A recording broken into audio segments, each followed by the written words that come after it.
Assalamualaikum warahmatullahi wabarakatuh. Halo guys, apa kabarnya? Gimana? Masih suka bela-belain ngantri ngisi Pertalite?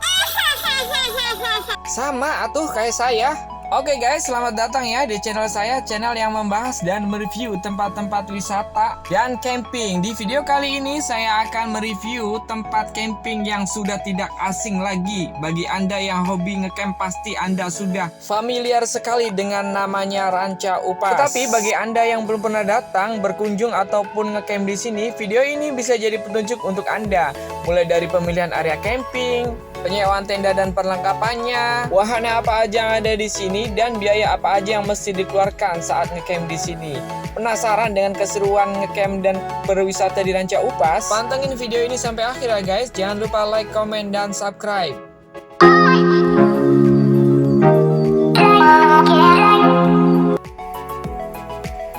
Ini loh guys, keseruannya para camping itu banyak banget perabot yang mesti harus dibawa. Udah kayak mau pindah kontrakan aja. Mulai dari kompor, panci, penggorengan, galon air, semuanya komplit, nggak ada yang kurang. Kami start dari rumah di Cikarang, Bekasi sekitar jam 8 pagi dan sekarang sudah menunjukkan jam 10.30. Dan sekarang posisi sudah keluar tol pintu Soreang, Bandung.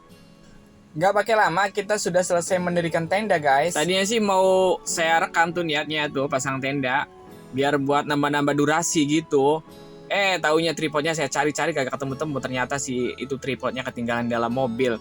Suruh bocil yang rekam malah kagak jelas rekamannya, nggak tahu apa yang direkam kemana-mana, malah goyang-goyang lagi gambarnya. Di perjalanan kami lumayan lancar. Dari Bekasi Cikarang saya memakan waktu perjalanan 3,5 jam. Hanya ada sedikit macet di Karawang Timur hingga tol pecahnya mau ke arah Bandung itu. Dan setelah itu sih lancar sampai sini. Cuman ya ada beberapa kali kami mampir untuk membeli perbekalan, ternyata ada aja yang kelupaan. Alhamdulillahnya setelah mendirikan tenda, hujan turun dan ini adalah penampakan setelah hujan udah mulai mendung lagi cuacanya. Ini waktu menunjukkan sekitar pukul jam 12 siang dan kami mau bersiap-siap melaksanakan sholat duhur. Sekalian juga saya mau mereview keadaan musolahnya sebagus apa. Ini keadaan musolanya lumayan besar juga sih, sekitar bisa menampung 30 orangan lah mungkin bisa.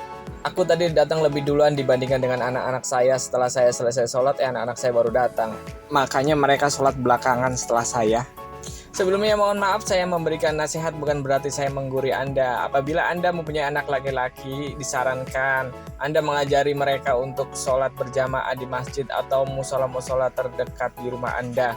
Karena seorang laki-laki adalah hukumnya sangat dianjurkan untuk sholat di masjid. Nomor satukanlah akhirat, karena di akhirat kita tuh di sana akan selamanya. Dan perlu Anda ketahui, bukan bencana kiamat atau kematian yang harus Anda khawatirkan, melainkan bekal apa saja yang sudah Anda kumpulkan untuk menyambut kehidupan setelah kematian itu. Tumben, bener. Jarak dari musola ke tenda saya tidak jauh ya guys, sekitar 100 meteran. Oh ya, saya nggak paham nih, semua orang nih pada betah banget camping di atas rumput, sedangkan di sini disediakan kayak ini semen-semen ini nih, peluran kayak gini nih, sediakan untuk camping. Tapi mereka pada lebih suka mendirikan tendanya di rumput-rumput gitu. Padahal saya pikir kan kotor gitu, takutnya kalau hujan atau apa gitu. Tapi nggak ada yang mau, ini malah saya sendirian ini yang di atas semenan begini. Sempat ragu-ragu juga nih saya mendirikan tenda di atas semenan ini, takutnya ini tidak boleh atau dijadikan tempat khusus untuk apa gitu. Menurutku berwisata camping ini sama saja dengan kita mensyukuri hidup akan kesederhanaan, tetapi bisa membuat kita bahagia karena bernuansa alami. Berbeda sekali apabila kita jalan-jalan ke mall atau berwisata terus nginap di hotel. Kalau kita pandai-pandai bersyukur, liburan sangat sederhana pun pasti kita akan merasa bahagia. Dan perlu kita sadari bahwa meskipun hidup itu sulit, penuh penyakit, ekonomi sulit, kantong mericit, dan lain-lain, kita harus tetap menghadapi semuanya dengan ikhlas. Seperti pada surah Ali Imran ayat 139, bahwa janganlah kamu bersikap lemah dan jangan pula lah kamu bersedih hati. Padahal kamulah orang-orang yang paling tinggi derajatnya jika kamu orang-orang yang beriman. Dan barang siapa yang berusaha bersabar, maka Allah akan menjadikannya bisa bersabar. Tidak seorang pun yang dicoba melebihi kesabaran. Hadis riwayat Al-Bukhari. Napas dulu saya guys.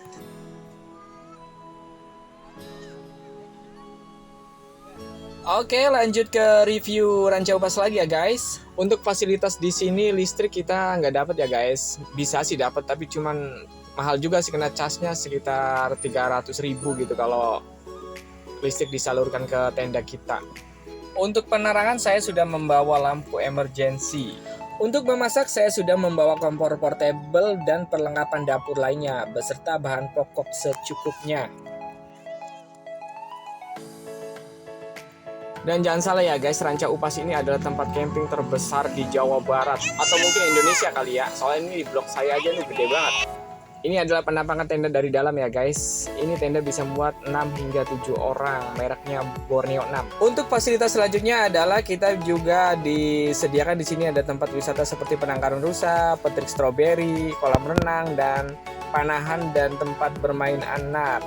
Untuk penangkaran rusa kita masuk bisa gratis. Cukup kita membeli wortelnya dengan harga satu ikan 10.000 atau juga ada yang dikasih tempat tuh 20.000. Dan untuk kolam renang kita masih kena cas lagi sekitar 20.000. Dan untuk wahana permainan anak kita kena biaya 20.000. Kemudian panahan juga 20.000. Kemudian yang terakhir yaitu petik stroberi. Kalau petik stroberi sedikit berbeda ya, kita terkena biaya tergantung berapa banyak stroberi yang kita petik per kilonya yaitu 80.000. Selain menginap di tenda, di Ranca Upas ini juga menyediakan tempat-tempat yang bagus selain di tenda ya, seperti bobok kabin dan ada tuh apa namanya, iglo. Dia di tepi danau menginapnya. Nanti di akhir video akan saya pampang tuh tabel biaya apa saja yang dikeluarkan kalau kita menginap di sini, seperti sewa tenda, menyewa tempat penginapan yang bagus seperti bobok kabin dan iglo, dan perlengkapan-perlengkapan lainnya di sini yang disewakan. Tapi ntar ya di akhir video. Kalau menurut saya sih tempat yang paling seru di Ranca Upas tuh ya ini nih, tempat penangkaran rusa ini. Kayak di Instagram, di TikTok, di Facebook tuh banyak banget nih nongol nih video-video yang di sini nih di tempat penangkaran rusa. Soalnya seru banget kita ngasih makan rusa. Terus juga malah gratis lagi di sini yang tempat yang paling serunya. Kita cukup membeli wortel saja untuk memberi makan mereka dan bisa untuk berkali-kali masuk. Misalkan nih, hari ini kita masuk, terus besoknya lagi kita masuk lagi ke sini tuh gratis.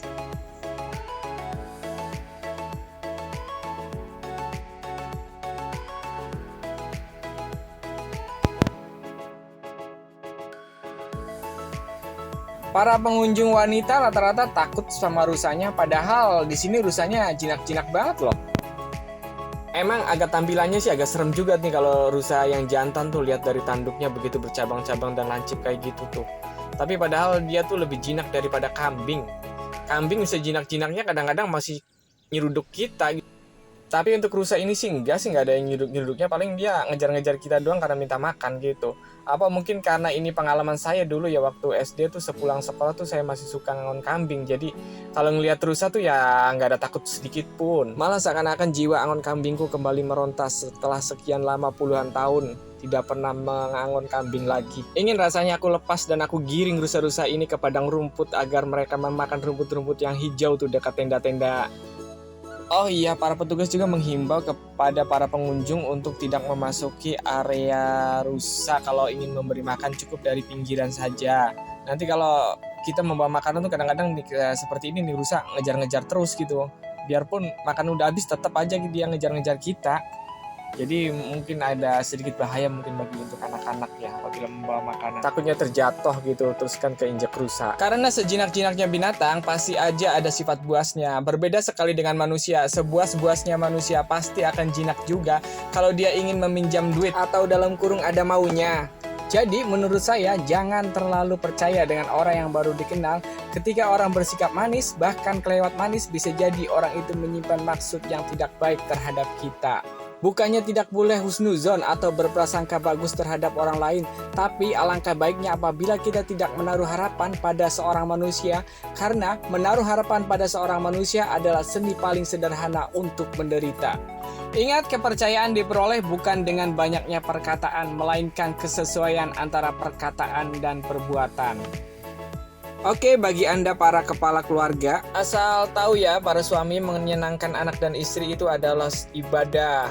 Jadi nggak mesti kita harus jalan-jalan ke tempat yang mewah, yang bagus gitu, yang agak mahal. Nyari tempat yang murah-murah juga nggak apa-apa.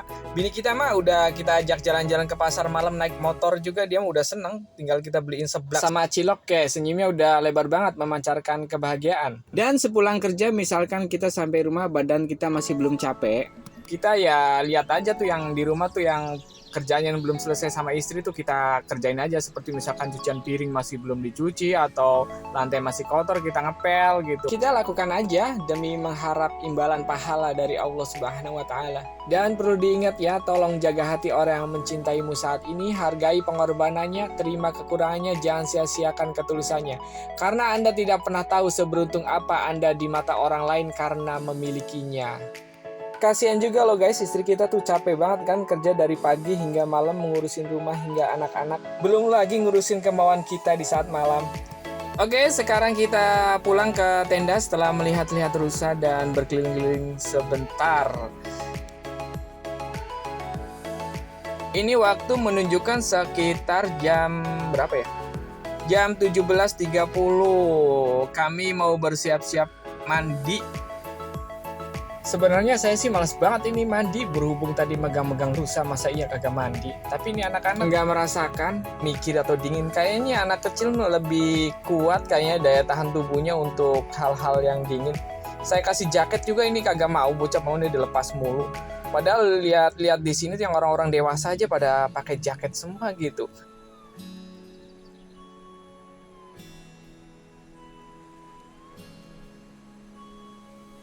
Nanti pagi gua kuat kagak ini ya mandi pagi ya, katanya sih di sini kalau udah menjelang dari jam 2 malam sampai jam 7 pagi tuh udah paling dingin-dinginnya tuh waktu segitu, kadang bisa menunjukkan suhu mencapai 10 derajat gitu katanya sih.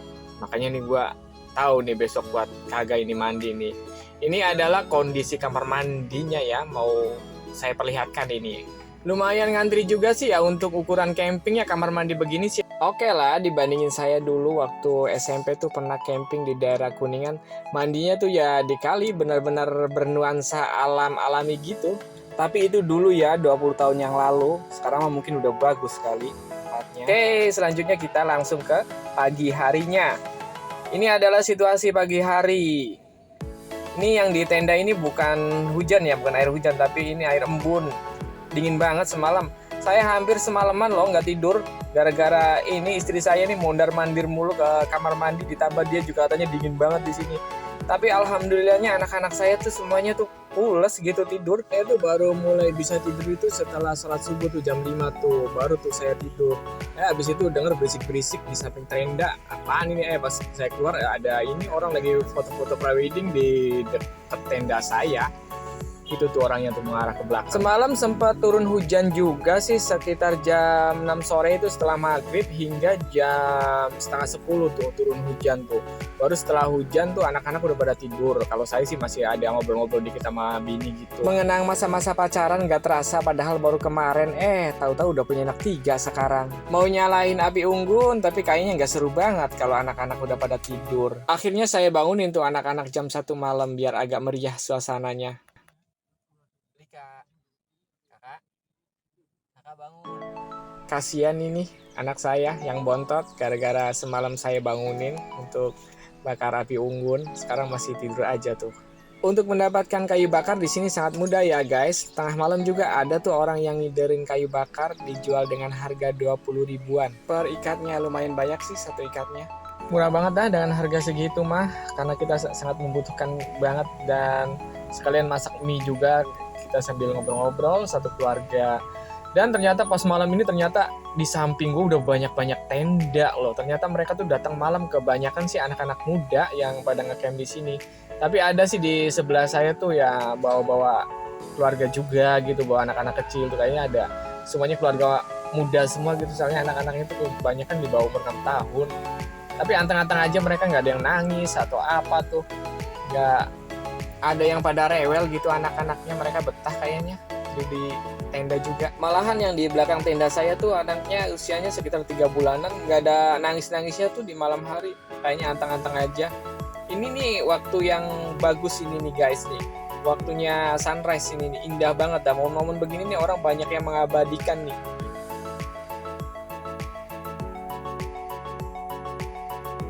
Suhu di pagi hari ternyata lebih dingin loh dari semalam jam 9, ternyata sekarang makin dingin, bukannya makin panas gitu. Napas saya sampai ngebul gini loh, kayak knalpot bajai.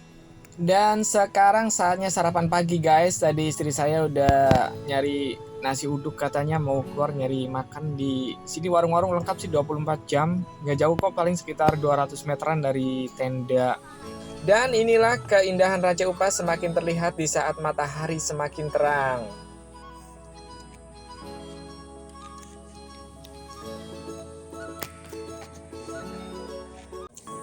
Setelah sarapan, kami berkeliling di tempat kami mendirikan tenda, yaitu di Blok Savana. Di Blok Savana ini adalah blok yang paling luas dibandingkan dengan blok yang lainnya. Dan blok yang paling indah view-nya dibandingkan dengan blok lainnya pula. Selain Blok Savana, ada juga Blok Puspa, Blok Rasamala, Blok Edelweiss, dan Blok Baros. Kalau Anda mau berkunjung atau ngecamp di sini, pikir-pikir dulu tuh area mana yang kira-kira cocok dengan selera Anda. Kalau Anda tidak mau ribet karena membawa perlengkapan perabot lenong yang banyak seperti kompor, panci, galon air, dan meja kursi, Anda bisa ngecamp di samping mobil Anda, tapi tentunya dengan harga yang berbeda pada umumnya. Yang jelas ada harga tambahan lah gitu, 250 kalau tidak salah harganya guys. Blok camper van namanya. Di blok ini ada tambahan fasilitas listrik, jadi enak banget tuh. Anda bisa bawa TV, kulkas, mesin cuci, sekali Anda pindah rumah ke sini. Saya juga mau tuh kalau disuruh pindah rumah ke sini, bekerja di sini, biarpun jadi tukang potong rumput atau ngangon rusa. Yang penting gajinya 20 juta. Ngayal boleh dong, yang penting tidak merugikan orang lain. Dan selanjutnya, setelah saya explore di bagian belakang Ranca Upas, sekarang kami menuju ke depan. Tadinya saya sih mau ngajak renang nih, bocil-bocil. Tapi kolam renangnya masih tutup, soalnya saya nyampe sini jam 8. Katanya bukanya jam 9 atau jam 10. Parkiran pengunjung juga masih sepi nih, masih belum pada datang ke sini. Oke, selanjutnya kita mau melihat-lihat area yang belum saya lihat di Ranca Upas ini. Nah, ini nih guys, area yang barusan kita omongin itu, yang camping di samping mobil. Kita enak tuh kalau kita bawa barang-barang banyak tuh, kita cukup barang-barangnya taruh di dalam mobil aja, nggak mesti harus dikeluarkan. Dapat fasilitas listrik pula. Ini lokasinya paling terdepan ya, dari pintu masuk tuh yang paling pertama tuh ini nih.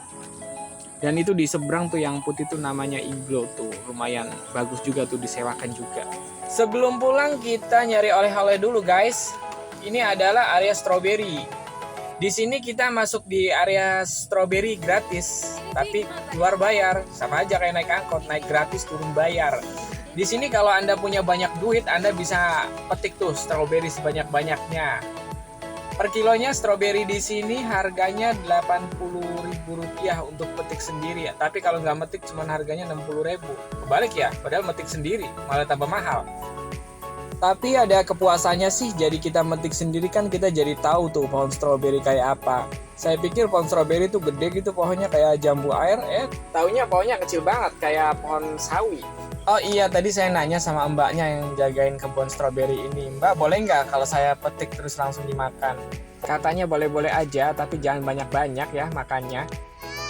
Oke, yang berikutnya adalah ini yang terakhir nih.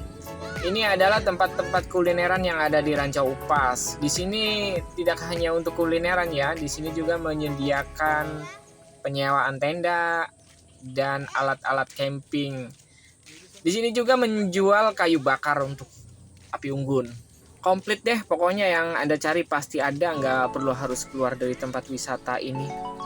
Tempatnya juga tertata rapi dan para pedagangnya juga ramah, nggak ada istilah kayak menawarkannya kayak apa setengah maksa gitu, nggak ada di sini. Dan soal harga juga sangat bersahabat bagi saya yang menganut gaya hidup BPJS. Apa itu BPJS? BPJS itu adalah singkatan dari budget pas-pasan jiwa sultan. Nah ini loh guys, strawberry yang barusan saya petik itu rasanya mantep banget sih, segar-segar asam-asam manis gitu. Pas di mulut digigit tuh kres, enak banget dah. Lumayan lah buat nambah stamina, dari semalaman saya begadang jadi mata jadi seger nih makan asam-asam gini. Saya udah mau siap-siap mau pulang ini, mau beres-beres dulu. Oh iya, bagi Anda yang ingin tahu buka tutupnya Ranca Upas? Ranca Upas mulai dibuka untuk kunjungan dari jam 8 pagi sampai dengan jam 17. Sedangkan untuk camping dibuka 24 jam. Untuk tiket kunjungan 25.000 per orang dan untuk tiket motornya 8.000 per unit.